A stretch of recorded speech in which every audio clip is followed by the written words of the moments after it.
Bom dia, igreja. Momento de edificação e crescimento na palavra do Senhor. Para isso eu convido a igreja a colocar-se de pé.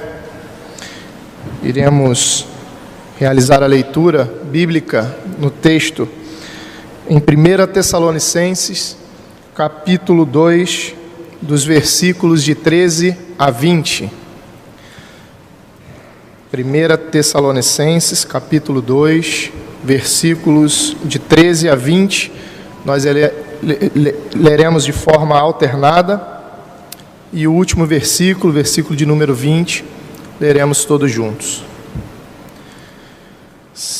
1 Tessalonicenses, capítulo 2, versículos de 13 a 20. Leiamos.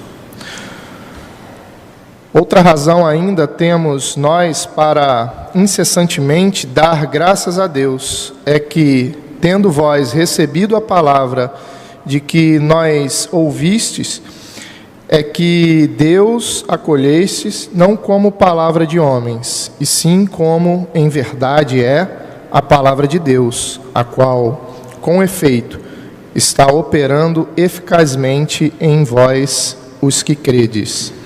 Tanto é assim, irmãos, que vos tornastes imitadores das igrejas de Deus existentes na Judéia em Cristo Jesus, porque também padecestes da parte dos vossos patrícios as mesmas coisas que eles, por sua vez, sofreram dos judeus, os quais não somente mataram o Senhor Jesus e os profetas, como também nos perseguiram e não agradam a Deus, e são adversários de todos os homens, a ponto de nos impedirem de falar aos gentios, para que estes sejam salvos, a fim de irem enchendo sempre a medida de seus pecados. A ira, porém, sobreveio contra eles definitivamente. Ora, nós, irmãos, orfanados por breve tempo de vossa presença, não porém do coração, contanto, mas empenho diligenciamos com grande desejo e ver-vos pessoalmente. Por isso quisemos ir até vós, pelo menos eu, Paulo, não somente uma vez, mas duas. Contudo, Satanás nos barrou o caminho. Pois quem é a nossa esperança, ou alegria, ou coroa em que exultamos na presença de nosso Senhor Jesus em sua vinda? Não sois vós? Todos. Sois realmente a nossa glória e a nossa alegria.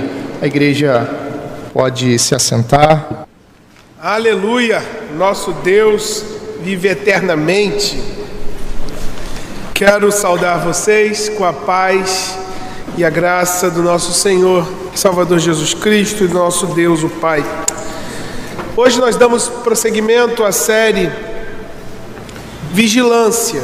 O Rei está voltando. Essa série começou no início do mês.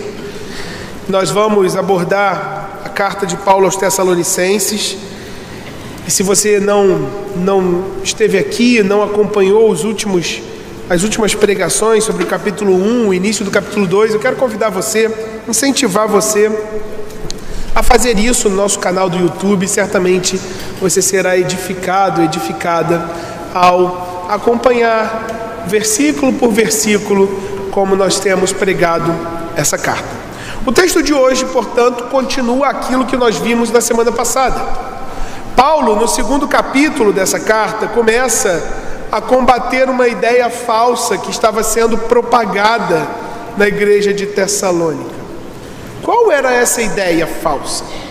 Algumas pessoas estavam infiltradas ali na igreja, estavam ensinando, incentivando os membros, os participantes daquela comunidade, de que os apóstolos, o apóstolo Paulo, os demais evangelistas, eles não cuidavam da igreja de forma boa, eficaz.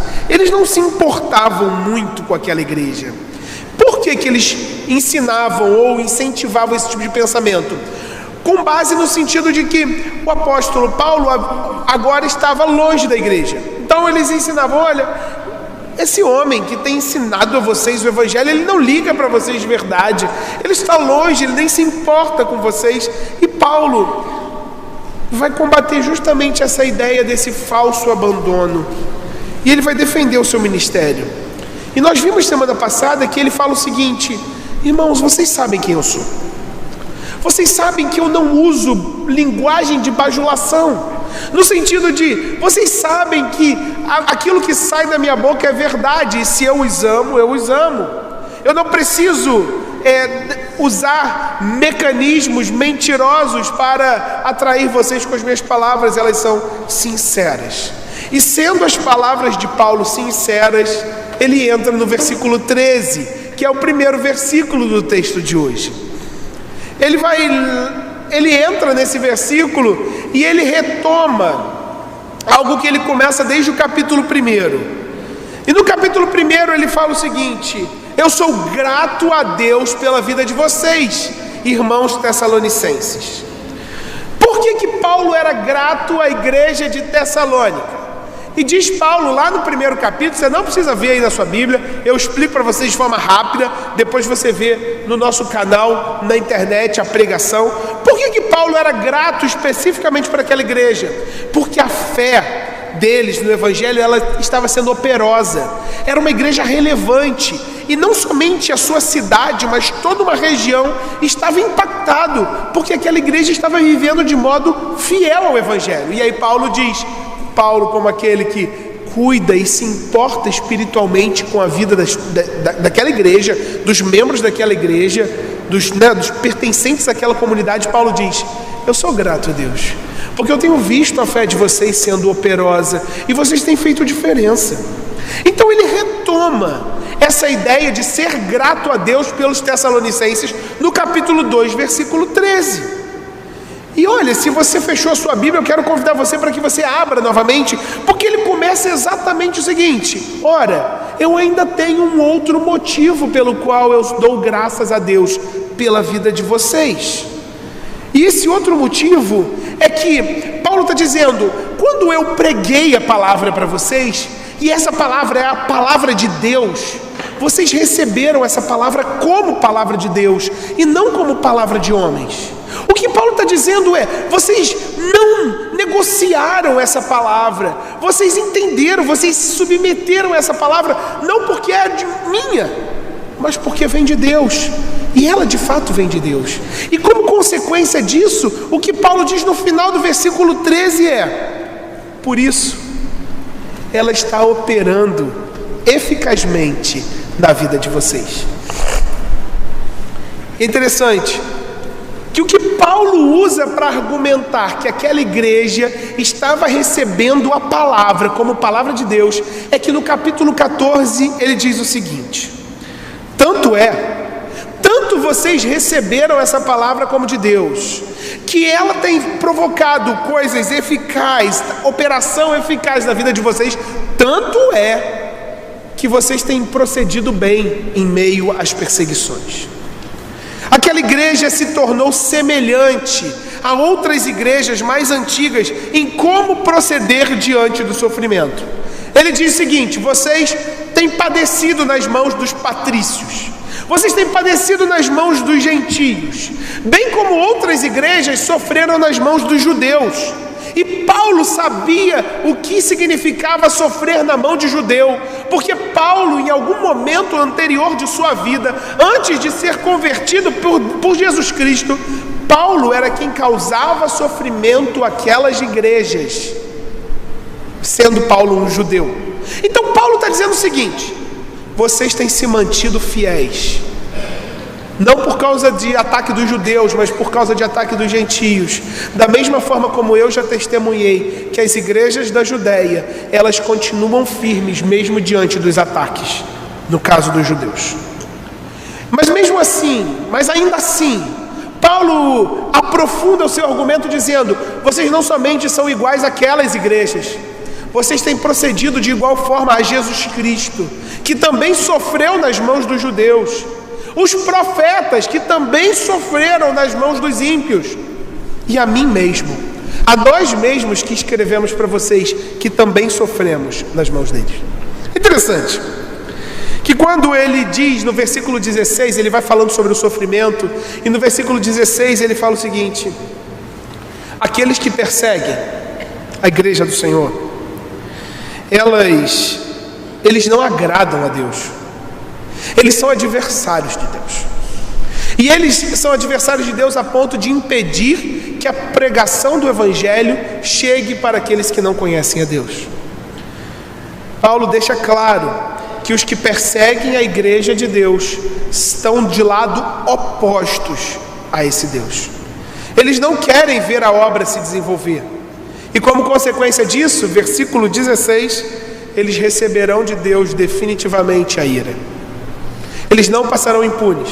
Aqueles que perseguem a igreja de Deus não passarão impunes, é o que diz o apóstolo Paulo. E sendo assim, se aquele povo tem impedido o evangelho de chegar nos gentios, ou impedido não, mas fazendo esforços para impedir, Paulo está falando, começa no versículo 17, que ele foi orfanado. Se você ver aí na sua Bíblia, está dizendo o seguinte: ora, nós irmãos, orfanados por breve tempo. E o que Paulo está dizendo aqui? Que ele foi orfanado.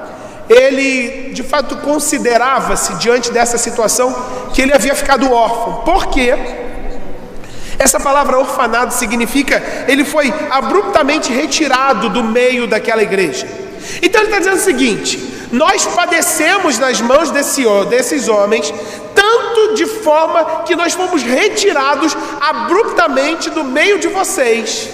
Nós precisamos sair, nós fomos forçados a sair do meio de vocês, porque fomos impedidos de pregar o Evangelho, subitamente privados da presença no meio de vocês. Mas nós estamos nos esforçando para chegar perto. É o que diz o apóstolo Paulo, dos versículos 17 até o 20. Eu tenho me esforçado, irmãos.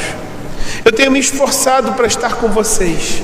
A culpa de não estar com vocês não é minha, não é por falta de interesse. Lembra da defesa dele do Evangelho desde o início do capítulo, do seu ministério desde o início do capítulo 2? Está dizendo, eu estou me esforçando, mas até mesmo Satanás tem me impedido de estar com vocês. Ele termina o texto dizendo que Satanás, ainda que Satanás os impedisse, e ele estava impedindo de falar do Evangelho, ele termina o texto dizendo que ainda assim há motivos para exultar a Deus, uma vez que a sua obra segue viva na vida dos Tessalonicenses. E ele termina dizendo: não são vocês os meus motivos, o testemunho de vocês, a fidelidade de vocês, os motivos para eu dar glória a Deus e alegria na minha vida?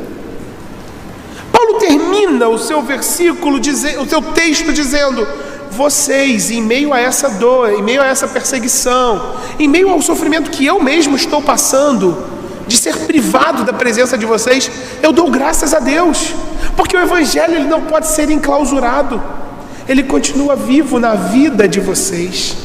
E pensando sobre esse texto e aplicando a nossa realidade, a pergunta que ecoa na minha mente é: será que eu compartilho com você, será que nós somos motivo de alguém dar glória a Deus pela nossa vida? Será que nós somos motivos de alegria diante de Deus para alguém? Não é motivo de alegria porque a gente dá um presente, porque a gente dá um afeto, não. Será que diante de Deus alguém tem dito: Deus, obrigado pela vida do fulano, pela sua vida, porque ele tem sido um instrumento teu para me abençoar? Será? A nossa vida em termos de igreja é muito diferente daquilo que os Tessalonicenses viviam. Mas será que temos vivido dessa mesma forma? Se sim, por que sim? O que nós somos próximos dessa igreja que nos levam a isso? E se não, por quê? E é por conta disso tudo, desse texto em 1 Tessalonicenses 2, de 13 a 20, que eu quero meditar com vocês no tema: como permanecer firmes diante da perseguição. Como permanecer firmes diante da perseguição. E antes de voltar no texto, eu queria só fazer 2 comentários sobre perseguição, aplicando essas verdades na nossa realidade. A gente precisa pensar sobre perseguição na nossa realidade enquanto cristãos no Brasil em 2023. E a primeira realidade que eu queria trazer para vocês diz respeito ao que a Bíblia fala sobre, num contexto geral, como os cristãos são olhados no mundo. A Bíblia registra palavras de Jesus em Mateus, no capítulo 10, que diz o seguinte: sereis odiados de todos por causa do meu nome. Aquele que, porém, perseverar até o fim, esse será salvo.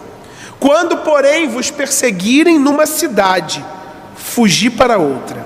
Porque em verdade vos digo que não acabareis de percorrer as cidades de Israel, até que venha o Filho do Homem. Ou seja, a primeira coisa que eu queria levantar sobre perseguição para nós, no contexto brasileiro, em 2023. A despeito desse não ser o nosso texto, e eu não tenho o intuito de explicar esse texto que eu acabei de ler, fica evidente que na realidade de cristãos, para nós, o ódio do mundo é real. Nós não temos como evitar que o mundo nos odeie. O próprio Senhor Jesus diz: vocês serão odiados. Seja em Israel, seja no Brasil, seja nos Estados Unidos, seja na China, na Coreia do Norte, seja na África, vocês serão odiados. Mas isso não é porque nós causamos, não é porque nós queremos dar declarações bombásticas na internet. Não, vocês serão odiados por causa do nome de Cristo a quem vocês proclamam. É o que diz a palavra de Deus. O fato de o mundo odiar necessariamente a Deus faz com que ele nos odeie, uma vez que nós somos filhos de Deus. Não adianta negar a realidade de ódio do mundo. Não adianta tentar maquiar a palavra de Deus para ela ser aceita pelo mundo. Não vai fazer com que o mundo pare de odiar os crentes. Se a gente manipular a palavra de Deus para sermos aceitos, isso não vai fazer com que o mundo goste de crente. Vai fazer com que nós, crentes, pareçamos mais com o mundo do que com o nosso Cristo.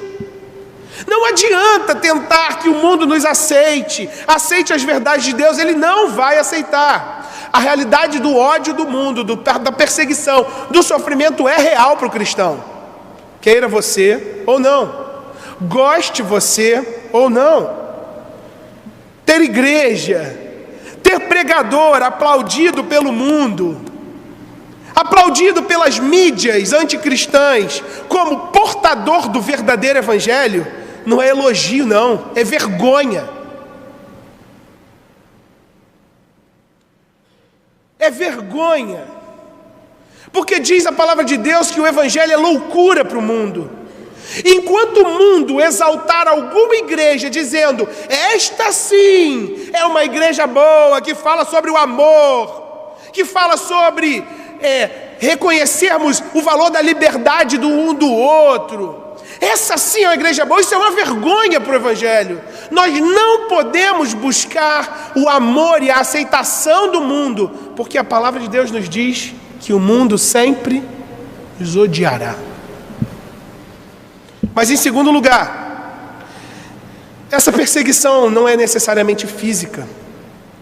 No Brasil nós não temos perseguições físicas, ainda de forma oficial. Nós não somos ameaçados num contexto geral em perder a nossa vida por causa de Cristo. Nós não temos aqui uma perseguição como em outros países, que nos proíba de falar da palavra de Deus, ou que nos leve à morte por causa da Bíblia. No entanto, muito do mundo que nós vivemos, dos projetos que estão sendo desenvolvidos na nossa sociedade, muito deles podem ser perigosos para o futuro. Mas para o futuro. Nós não devemos comparar aquilo que nós vivemos aqui, nem de longe, com o que os nossos irmãos passam ao redor do mundo. Mas a gente não pode achar que a nossa vida boa aqui seguirá assim para sempre. Que Deus tenha misericórdia de nós. Mas nós ainda temos liberdade em nosso país, louvado seja o Senhor por isso. E nós devemos fazer bom uso dessa liberdade. Sermos fiéis ao Senhor. E diante disso eu volto a perguntar: como nós permanecermos firmes diante das perseguições? Sejam elas físicas em outros lugares do mundo, sejam elas intelectuais, morais, como às vezes a gente percebe no nosso país. E o primeiro versículo do nosso texto já nos ensina a primeira aplicação. Nós permanecemos firmes diante das perseguições ao receber e viver a Bíblia como palavra de Deus. O que Paulo está dizendo no versículo 13 é o seguinte: a palavra que eu preguei a vocês é palavra de Deus, não é palavra de homens. E vocês receberam como palavra de Deus e não como palavra de homens. Portanto, porque a minha palavra foi palavra de Deus e porque vocês receberam como palavra de Deus, ela está operando de forma eficaz na vida de vocês. O caráter genuíno da aceitação da palavra como de Deus é comprovada porque ela estava produzindo frutos na vida dos crentes. A palavra estava em ação, era eficaz. Nós não permanecemos firmes, irmãos, diante das perseguições, se nós usarmos das mesmas armas dos nossos inimigos. Nós não permanecemos firmes diante das perseguições se nós odiarmos, se tivermos sede de sangue por aqueles que pensam diferente de nós. Nós não permanecemos firmes diante das perseguições ao destilar ódio sobre os nossos adversários. Não! Nós permanecemos firmes diante das perseguições em primeiro lugar se nós crermos e vivermos a Bíblia como verdade absoluta, revelada pelo próprio Deus e não manipulada por pastor, não manipulada por pregador, não manipulada pela mídia, mas revelação dada pelo próprio Deus como verdade que não pode ser mudada jamais. Uma doutrina base da nossa declaração de fé é de que a Bíblia, ela é a palavra de Deus. Ela não contém palavra de Deus, ela é palavra de Deus. E sendo palavra de Deus, ela é infalível, ela não tem erros. Ela diz que o pecado é pecado, e ele é pecado. Queira a nossa sociedade, sim ou não, ela é pecado. Ela diz que a gente vai sofrer em nome de Cristo. Queira a gente ou não, fugindo ou não, a gente vai sofrer em nome de Cristo. Mas vai chegar no final. Um dia isso tudo vai acabar, porque essa palavra de Deus diz que o rei vai voltar. E todos os joelhos vão se dobrar, e todas as bocas vão confessar que só existe um Senhor, e o seu nome é Jesus Cristo, e Ele é santo, santo, santo, e todos vão se render diante dEle. Isso não é palavra de homens, isso é palavra de Deus. A palavra não fala de todas as coisas da nossa existência, claro que não. Ela não se propõe a falar de todas as coisas da nossa existência, não. Mas ela é a revelação de Deus, que nos diz como Ele salva pecadores da morte eterna. Amar a Deus, obedecer a Ele, reconhecer que precisamos de um Salvador perfeito, que esse Salvador se chama Jesus Cristo, que o pecado ele é um escândalo para Deus, tudo isso e muito mais que a Bíblia nos ensina, precisa ser vivido 24 horas por dia, todos os dias da semana, por aqueles que se dizem crentes. A ideia contemporânea de família, a banalização do divórcio, o jeitinho brasileiro como aceitável, que na verdade não é jeitinho brasileiro, a Bíblia chama isso de mentira, de enganação, de pecado. A erotização da nossa sociedade, a inveja, a avareza, tantas coisas que o mundo aceita e valoriza, tudo isso é rejeitado por Deus, e nós devemos de igual forma fazê-lo, ainda que soframos perseguições. Por quê? Porque é a palavra de Deus que nos sustenta em meio às perseguições inevitáveis do mundo. Porque é aqui, é através dessa palavra que nós somos fortalecidos em nossa fé ao conhecermos mais de Deus. Porque é essa palavra que, sendo viva e eficaz, frutifica em nossos corações. Portanto, ser firmes, permanecer firmes e fiéis em meio às perseguições, não começa com textão nas redes sociais. Não começa com o ódio às pautas imorais progressistas, mesmo que esse combate seja necessário. Mas começa com vivermos em nossas casas o verdadeiro Evangelho de Cristo. A viver a palavra de Deus como palavra de Deus, como verdade absoluta. A dizermos não para o pecado. A sermos bons maridos para as nossas esposas. Boas esposas para os maridos. A sermos profissionais íntegros. A sermos aqueles que amam a nossa pátria, mas que amam mais o nosso rei que vai voltar e nos levar para a nossa verdadeira pátria. Aqueles que dizem não às próprias vontades e não exercem a sua sexualidade de forma atípica do que Deus diz que é o correto. Nós só podemos ficar firmes em meio a perseguições se nós recebermos e vivermos a palavra de Deus, não como palavra humana, mas como verdade absoluta para as nossas vidas. A palavra de Deus estava frutificando na vida dos Tessalonicenses. E com o fim de dar mais peso à argumentação, para mostrar que a palavra de fato estava em ação na vida dos Tessalonicenses, Paulo prossegue no versículo 14, falando sobre o sofrimento que eles enfrentavam. A disposição para sofrer por Cristo é prova de um verdadeiro discipulado. A disposição por sofrer por Cristo é prova de um verdadeiro discipulado. É isso comprova em meio às perseguições que a palavra de Deus está atuando no coração. Ela une os crentes. E Paulo diz: vocês estão iguais àquela igreja da Judéia. Vocês estão seguindo o exemplo de Cristo. Vocês estão seguindo o nosso exemplo. Vocês estão sendo perseguidos e ficando firmes. Os Tessalonicenses não estavam só dispostos a sofrer, mas eles tinham experimentado perseguições. E duas questões aqui também são importantes.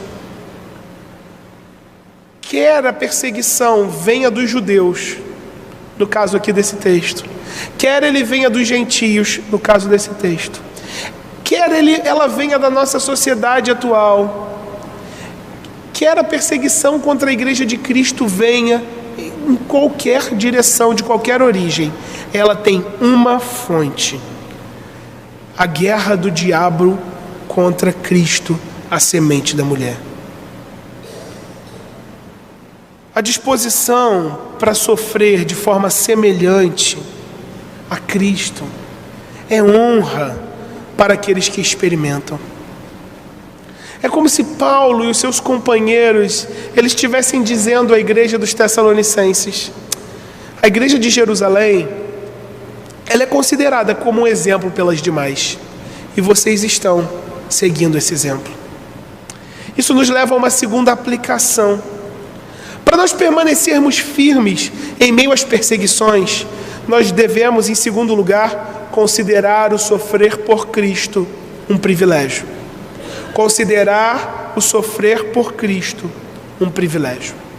É claro, sejamos realistas, que se eu perguntar aqui para vocês, quantos de vocês gostam de sofrer, eu imagino que ninguém vai levantar a mão. Não está aqui em jogo o gostar de sofrer ou não, mas o motivo pelo qual nós entramos em sofrimento. A sociedade do nosso tempo, em prol de uma busca exacerbada pela felicidade a qualquer custo, tende a incentivar pessoas a evitar qualquer assunto que possa vir a ferir essa felicidade individual. Veja, pega um casal jovem que fala na sua faculdade que vai casar. No início dos seus 20 anos, eles decidem diante de Deus permanecer juntos, monogâmicos, para sempre. Pergunta o que eles ouvem.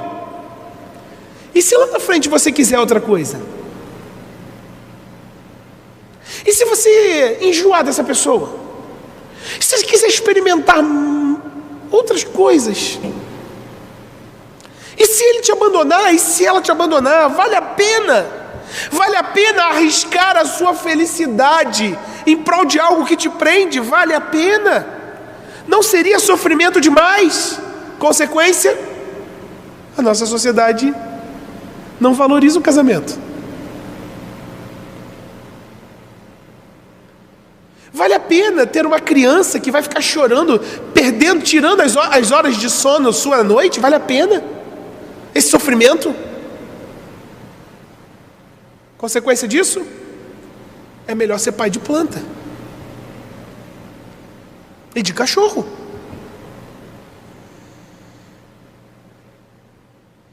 É melhor matar as crianças da barriga, porque não vale a pena o sofrimento.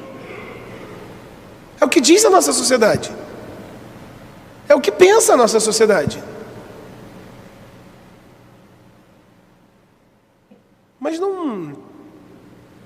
Mas não é isso que Paulo fala aqui sobre perseguição que se dá por sermos cristãos.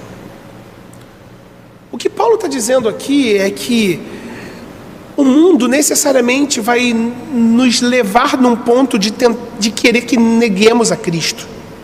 Negue a Cristo e você vai viver bem. Diga que os pecados sexuais são aceitáveis para Deus e seja bem recebido no círculo da mídia, no círculo dos artistas, até como pastor. Aprove quem quer ser outra coisa que Deus não a criou para ser e não seja taxado como transfóbico. Faça isso. Você vai viver melhor na nossa sociedade. E por aí vai.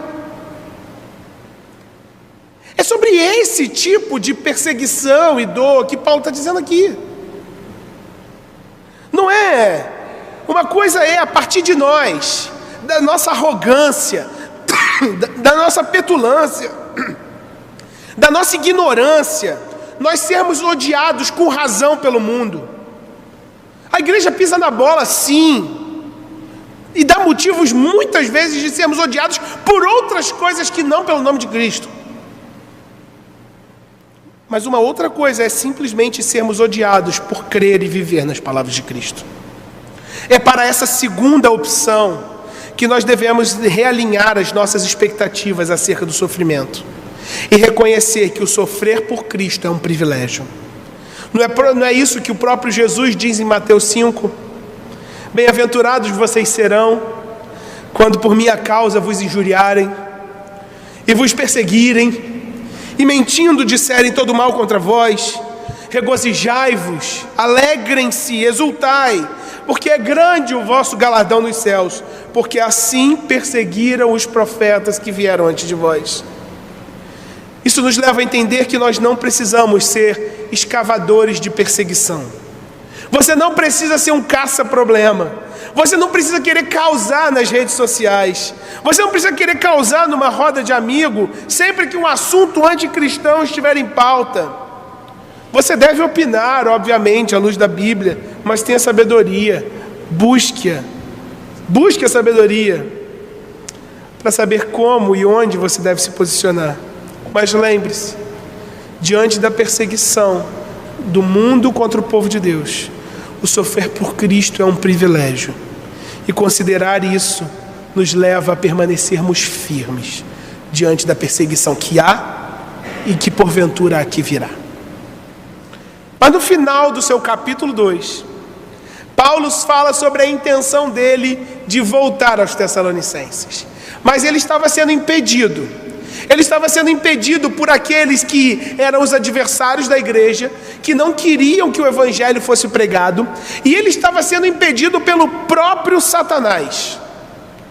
Como Satanás fez isso? Isso não importa.